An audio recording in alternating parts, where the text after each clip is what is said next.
আসসালামু আলাইকুম বন্ধুরা, সবাই কেমন আছেন? তো আন্তর্জাতিক সংবাদে আপনাদের সবাইকে স্বাগতম। শুরুতেই সংবাদ শিরোনাম। ইসরায়েল ভূখণ্ডে 100-র মতো রকেট নিক্ষেপ করল হিজবুল্লাহ। গাজার বাসিন্দাদের জন্য $10 লাখ পাঠালেন সুপার মডেল দুই বোন। দক্ষিণ কোরিয়াতে ময়লা ভর্তি 600 বেলুন পাঠালো উত্তর কোরিয়া।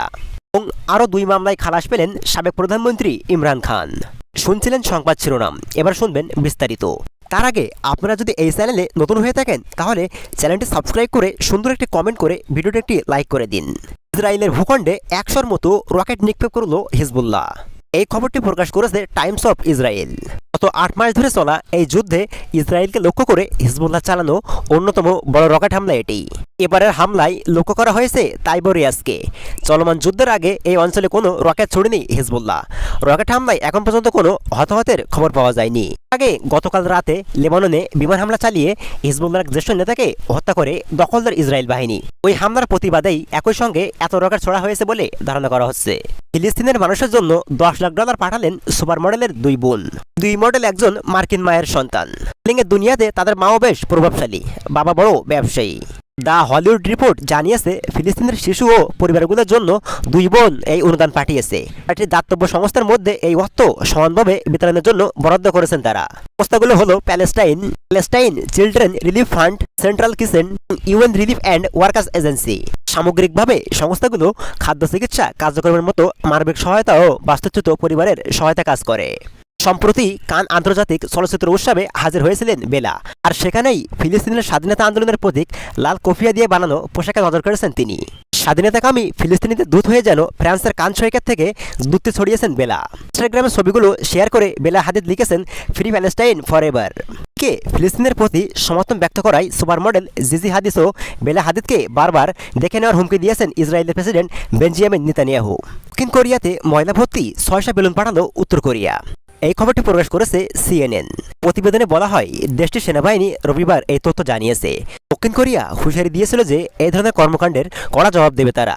তা সত্ত্বেও বেলুনে করে দক্ষিণ কোরিয়ার রাজধানীতে ময়লা পাঠিয়েছে উত্তর কোরিয়া।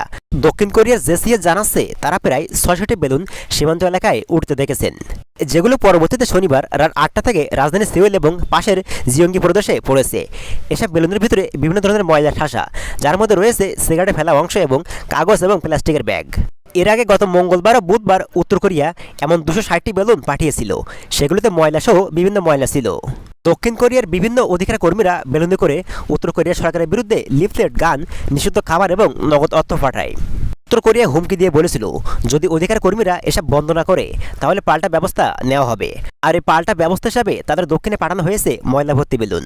বেলুন স্পর্শ না করতে সাধারণ মানুষকে সতর্ক করেছে দক্ষিণ কোরিয়ার সেনাবাহিনী। তাছাড়া এমন বেলুন দেখতে পেলে সেনাবাহিনী বা পুলিশকে অবহিত করতে বলা হয়েছে, কারণ এগুলোর ভিতরে ঝুঁকিপূর্ণ বস্তু থাকতে পারে।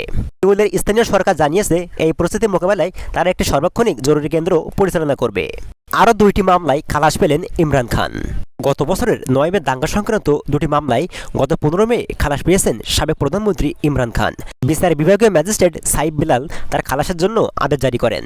তিনি দাঙ্গার মামলাগুলোকে চ্যালেঞ্জ করে প্রাক্তন প্রধানমন্ত্রীর কাছে আবেদন মঞ্জুর করেছিলেন। ইমরানের বিরুদ্ধে ওই 2টি মামলায় ইসলামাবাদের খান্না থানায় দায়ের করা হয়েছিল। এছাড়া গত 20 মে সহিংসতার আরও 2টি মামলা থেকে খালাস পান ইমরান খান ও দলের পিটিআই নেতারা। 2 বছর আগে গত 25 মে আজাদি মরসি বিক্ষোভের সময় দাঙ্গা পরিষেবা বাধাগ্রস্ত করা এবং বিস্ফোরক দ্রব্য নিয়ে মৃত্যু আইনে অভিযোগে ইমরান খান ও তার দলের নেতাদের বিরুদ্ধে মামলা করা হয়েছিল। গত বছরের 9 মে ইমরান খানকে গ্রেপ্তার করার পর দেশব্যাপী সহিংসতার বিক্ষোভ ছড়িয়ে পড়ে। এ সময় সামরিক বাহিনী বিভিন্ন স্থাপনায় হামলা চালায়। ওই সহিংসতার ঘটনায় বিভিন্ন অভিযোগ ইমরান খান সহ পিটিআই নেতাদের বিরুদ্ধে বেশ কিছু মামলা দায়ের করা হয়।